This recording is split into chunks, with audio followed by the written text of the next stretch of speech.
If you're an investor looking to invest in emerging markets, is there something you need to pay attention to? Is it very similar to investing in the U.S. equities, or is there a different thesis or a different approach you need to take? Sure. One of the things we've seen is a concentration that's formed over these years, similar to what we've seen in the US market, where 7 countries make up 80% of the EM index. And one of the challenges with that is that you have 50 markets that really are unheard of. And even what we've just heard, some of those underappreciated or undercovered. And many of those where they're making course corrections now, there may be short-term pain, but there may be long-term opportunity going forward. I think, as an example, it's one of the things that we've seen in Nigeria, where they have a new president. He's making some very specific changes there. And long-term, this could be a turning point for Africa's largest economy. All right, so I actually want to go to some of the ETFs that you pointed us to and some of the charts you pointed us to. One of them is the EEM ETF.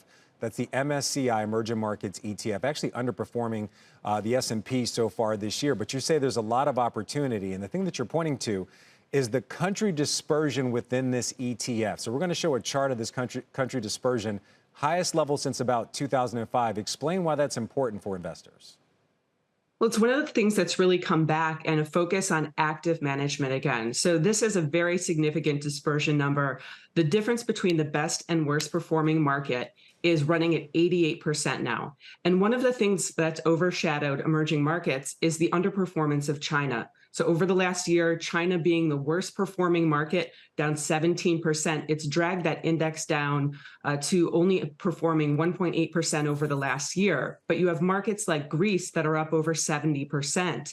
And it's not only just Greece, 16 of the 24 countries in the index are actually outperforming over that 1 year time period. So it's really an opportunity to take advantage and focus on some of the other markets outside of China.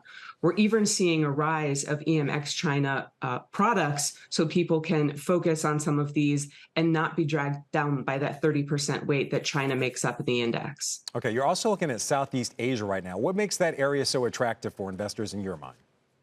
Sure. We're looking at many of these markets where you have very large young populations that are fast growing.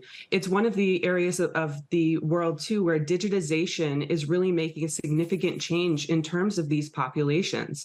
They don't have legacy infrastructure. They're able to leapfrog that opportunity there. And we're really able to take advantage of this through the equity markets. So Southeast Asia, even Latin America, talking about Brazil, Mexico, these are some of the opportunities that we like in the emerging market space right now.